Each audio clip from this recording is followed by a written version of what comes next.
Something that I've been falling in love with lately is living in a graceful way and showing grace to those around us. And there's a lot of different ways you can interpret the word grace, but no matter how you look at it, it's a beautiful concept and a beautiful word, one that's not used enough in our livelihoods.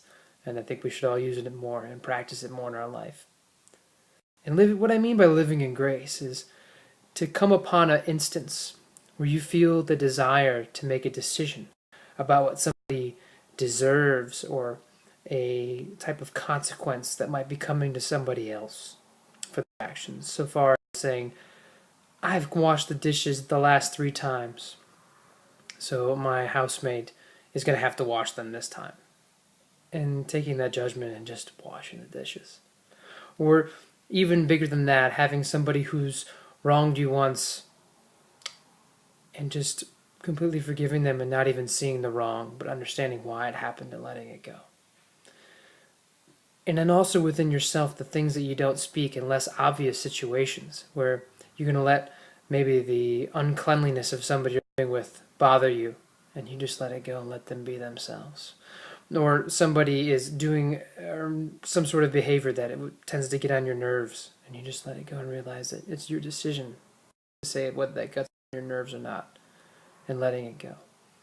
And finding all these options where you think somebody deserves something, or that judgment starts to come into your mind about something, an opinion, and realizing that it's not worth it.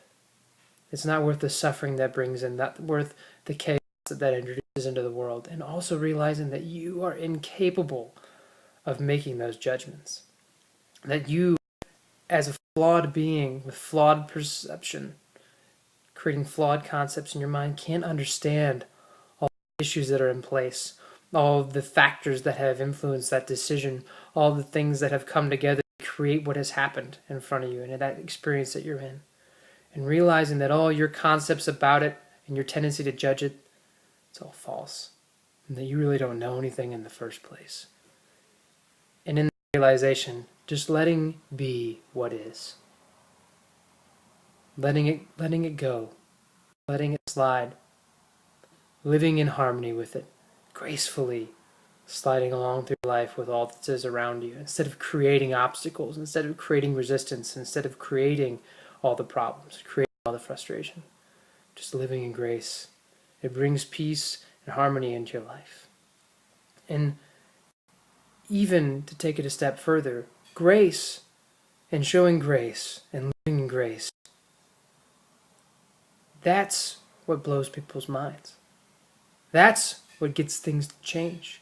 By creating the space for people to be who they are and to make their mistakes and to not bring the expected consequence that somebody in another position might think that they deserve. But by letting that go, letting that tendency to judge go and decision making and concept creation go, and living in that manner, that's the way we create the space for people to change on their own.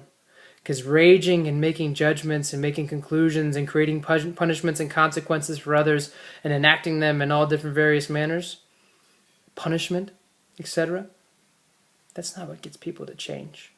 People have to change on their own. And that's where grace is powerful. It creates that space, the space of grace.